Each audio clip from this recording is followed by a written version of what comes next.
જ્યાં સરહદ છે. આપણી સાથે સંરક્ષણ નિષ્ણાત લલિત રાવલ જોડાયા છે. સર, સૌથી પહેલો સવાલ એ કે યુદ્ધ વિરામ તો થઈ ગયું હતું, એ છતાં 3 કલાક બાદ પાકિસ્તાન સુધરી નથી રહ્યું, એટલે આ વાત સ્પષ્ટ કરે છે કે પાકિસ્તાનમાં સરકારનું નહીં, આર્મીનું ચાલે છે અને આર્મીના બદ ઇરાદા છે. બિલકુલ અક્ષય, આપણે જે પ્રમાણે તમે કીધું એ બિલકુલ યોગ્ય છે. આપણે એના જન્મથી ઓળખીએ છીએ પાકિસ્તાનને. એ અવળચંડી, જુઠ્ઠાણું, દગાબાજી અને પીઠમાં ખંજર ગોપવાની વૃત્તિવાળું આ જેહાદી માનસિકતા ધરાવતું પાકિસ્તાન ક્યારેય સુધરી શકે એમ નથી. જ્યાર સુધી એનો સંપૂર્ણ નાશ ન કરો એની સામરિક સંસાધનોનો, ત્યાર સુધી એ ન કરી શકે. આપણે પણ આજે સીઝ ફાયર કર્યો, હજી 5 વાગે તો સીઝ ફાયર કર્યો છે અને 8 વાગતામાં એને વળી પાછળનું પોત પ્રકાશી દીધું છે. હવે આપણી પ્રબુદ્ધ સત્તાધીશ કર્યું છે with due respect to them, પણ આ મારી દ્રષ્ટિએ થોડી ઉતાવળ કરી હોય એવું મને લાગે છે.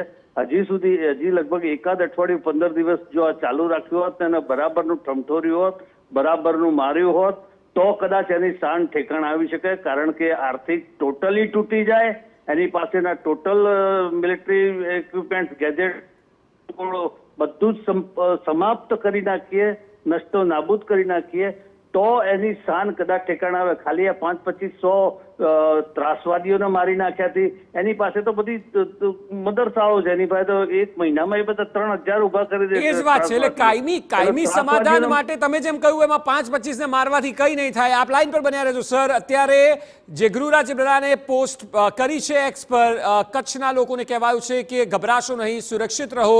આ વિષય પર વધુ માહિતી આપી રહ્યા છે TV9 political editor Kinjal Mishra. Kinjal, સતત 3જો દિવસ અને કચ્છ, બનાસકાંઠા બંને સરહદી રાજ્યો છે, પાટણમાં પણ તેની અસર દેખાય છે. હરસંઘવી દ્વારા પોસ્ટ કરવામાં આવી છે. આ અપેક્ષિત નહોતું કે આજની રાત્રે થાય, પરંતુ છતાં થઈ રહ્યું છે. જી બિલકુલ. દેખો, જાહેરાત સીઝ ફાયરની અમેરિકા દ્વારા કરવામાં આવી, ભારત દ્વારા અને પાકિસ્તાન દ્વારા તેને સત્તાવાર સમર્થન આપવામાં આવ્યું અને જે રીતે સીઝ ફાયરની વાત કરવામાં આવી તેના ગણતરીના 1 કલાકમાં જ અક્ષય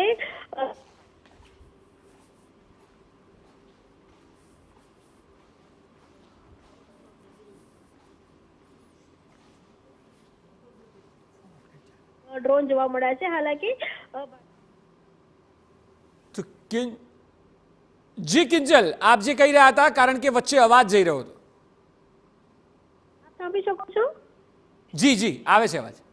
બિલકુલ અક્ષય, પરિસ્થિતિ જ્યારે સીઝ ફાયરની જાહેરાત થઈ હતી તેના કારણે કહી શકાય કે જે નલિયા આખા સમગ્ર કચ્છમાં જે બ્લેકઆઉટ હતું, બ્લેકઆઉટને સ્થગિત કરવામાં આવ્યું હતું. પરંતુ ફરીથી નલિયા પાસે 4 ડ્રોન દેખાયા છે અને તેની સાથે જ હરામીનાળા પાસે પણ ડ્રોન જોવા મળ્યા છે, જેને લઈને ફરી એક વખતે કચ્છની અંદર સંપૂર્ણ બ્લેકઆઉટ છે તે જાહેર કરવામાં આવ્યું છે. એ જ માહિતી ગૃહપ્રધાન હરસંઘવી દ્વારા સોશિયલ મીડિયામાં આપવામાં આવી છે. પરંતુ સાથે એવું પણ કહેવામાં આવ્યું છે કે કોઈ પણ રીતે ગભરાવાની જરૂર નથી, પરંતુ તમામ લોકોએ સેફ સ્થળે રહેવાની જરૂર છે, ઘરની બહાર નીકળવાની જરૂર નથી. કેમ કે સ્વાભાવિક છે અક્ષય કે સીઝ ફાયરની જાહેરાત થઈ ગઈ હતી, લોકોમાં પણ એક હાશકારો હતો, એક રાહત હતી, જેના કારણે અનેક લોકો હતા એ ઘરની બહાર નોર્મલ રીતે જે રીતે ફરતા હતા તે રીતે ફરી રહ્યા હતા. પરંતુ એ સમયમાં નલિયામાં 4 ડ્રોન દેખાવા, હરામીનાલામાં ડ્રોન દેખાવા, તો પરિસ્થિતિ ફરી એક વખતે ક્યાંક ને ક્યાંક ગંભીર થઈ રહી છે. પાકિસ્તાન સીઝ ફાયરનું ઉલ્લંઘન પણ કરી રહ્યું છે, પરંતુ લોકોની કહી શકાય કે જીવ સૌથી વધારે મહત્વનો છે,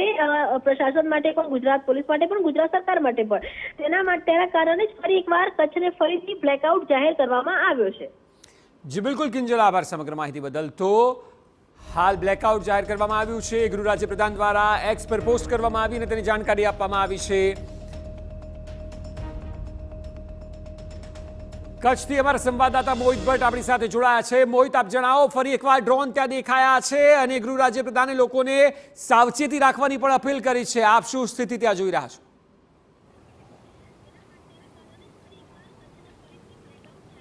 અક્ષય, જે થોડી મિનિટો પહેલાં જ કચ્છના બે અલગ અલગ વિસ્તારોમાં પાકિસ્તાની ડ્રોન છે તે જોવા મળ્યા છે અને તેનો જે ભારતીય સેના છે તે જડબાતોડ જવાબ છે તે આપી રહી છે. જે માહિતી મળી રહી છે તે પ્રમાણે એક ડ્રોન છે તે કચ્છના હરામીનાળા વિસ્તારમાં જોવા મળ્યું છે અને જ્યારે બીજું ડ્રોન છે તે જખો વિસ્તાર છે ત્યાં જોવા મળ્યું છે, જેને તોડી પાડવા માટે ભારતીય સેના છે તેમના દ્વારા 8 રાઉન્ડ ફાયરિંગ કર્યા હોવાની પણ માહિતી છે તે સૂત્રો પાસેથી મળી રહી છે. જે પ્રકારે જે ફરી એકવાર પાકિસ્તાનની નાપાક હરકત છે તે જોવા મળી છે. ભારત અને પાકિસ્તાન વચ્ચે સીઝફાયરની સંધિને ગણતરીની કલાકો બાદ જ જે પાકિસ્તાન દ્વારા જે પ્રકારની હરકત કરવામાં આવી છે તેને કારણે હવે સુરક્ષા એજન્સીઓ છે તે પણ એલર્ટ થઈ ગઈ છે. જિલ્લા વહીવટીતંત્ર, જિલ્લા કલેક્ટર છે તેમના દ્વારા જે ભુજ શહેર છે તેમાં કમ્પ્લીટ જે બ્લેકઆઉટ છે તે જાહેર કરવામાં આવ્યું છે અને ભુજના લોકો છે તેમના દ્વારા પણ સ્વયંભૂ આ બ્લેકઆઉટ છે તેનું પાલન છે તે કરવામાં આવી રહ્યું છે. અક્ષય, હું આપને પાછળની તરફના દ્રશ્યો બતાવવા માંગીશ કે તમે જોઈ શકો છો કે જે ભુજના લોકો છે તેમના દ્વારા પણ આ કમ્પ્લીટ બ્લેકઆઉટ છે તે અહીં કરી દેવામાં આવ્યું છે અને તમામ લોકોએ પોતાના ઘરની, પોતાની ઓફિસોની, પોતાની દુકાનોની લાઇટો છે તે બંધ કરી દીધી છે અને અત્યારે તમામ પ્રકારનો પ્રકાશ છે તે ન આવે અને વહીવટી તંત્રની જે સૂચનાઓ છે તેનું પાલન થાય તે પ્રકારની વ્યવસ્થાઓ છે તે અત્યારે સ્થાનિક લોકો છે તેમના દ્વારા પણ કરવામાં આવી છે. જરૂરથી લોકોએ ગભરાવાની કોઈ પણ પ્રકારની જરૂર નથી અને અફવાઓ પર ધ્યાન દેવાની જરૂર નથી, પરંતુ સાવચેતી અને સતર્કતા રાખવી ખૂબ જ જરૂરી છે. ભારતીય સેના પર દરેક ભારતીય છે તેને ગૌરવ છે અને દરેક ભારતીયને ભરોસો છે કે તેઓ તેમને ઊણી આંચ છે તે પણ આવવા નહીં દે, પરંતુ સતર્કતા રાખવી ખૂબ જ જરૂર છે અને પાકિસ્તાન તરફથી જે પ્રકારની નાપાક હરકતો થઈ રહી છે તેને જડબાતોડ જવાબ આપવા માટે તંત્ર દ્વારા જે સૂચનાઓ આવે તે સૂચનાઓનું પાલન કરવું પણ એટલું જ જરૂર છે ને એટલા માટે જ ભુજમાં અત્યારે કમ્પ્લીટ બ્લેક આઉટ છે તે કરવામાં આવ્યું છે. આજના દિવસની જો ગતિવિધિઓની વાત કરવામાં આવે તો જે પ્રકારે ભારત અને પાકિસ્તાન વચ્ચે તણાવભૂર સ્થિતિ હતી અને આ તણાવભરી સ્થિતિની વચ્ચે જે આજે સવારથી જ ભુજના તમામ લોકોએ પોતાના વેપાર રોજગાર છે તે બંધ રાખ્યા હતા અને બિનજરૂરી રીતે લોકો ઘરની બહાર નીકળવાનું પણ ટાળી રહ્યા હતા અને આવતીકાલે પણ આ જ પ્રકારનું બ્લેકઆઉટ છે તે સંપૂર્ણ બ્લેકઆઉટ છે તે અનુસરવાનું હતું.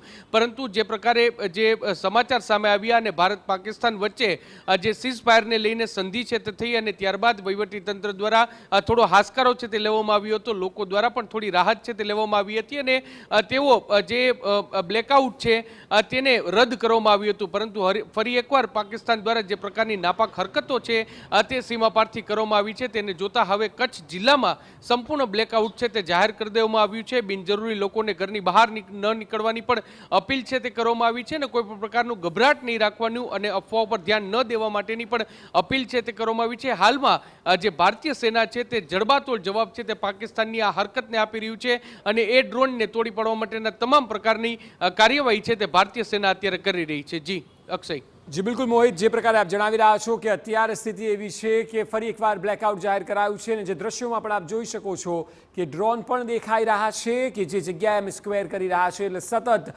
કચ્છમાં અને બનાસકાંઠામાં આ જોખમ રહેલું હોય છે અને લોકો સતર્ક છે. જે પ્રકારે મોહિત જણાવી રહ્યા છે તે મુજબ એલઓસી નજીક પણ પાકિસ્તાન દ્વારા ફાયરિંગ સતત થઈ રહ્યું છે. એ સિવાય પંજાબ હોય, રાજસ્થાન હોય, જમ્મુ કાશ્મીર હોય કે પછી ગુજરાત હોય, ચારેય રાજ્યોને ફરી એકવાર ટાર્ગેટ કરાયા હોય તેવી સ્થિતિ સર્જાઈ છે. એ ફરી એકવાર સાબિત થાય છે કે પાકિસ્તાનમાં સરકારનું નહીં પરંતુ આર્મીનું ચાલે છે.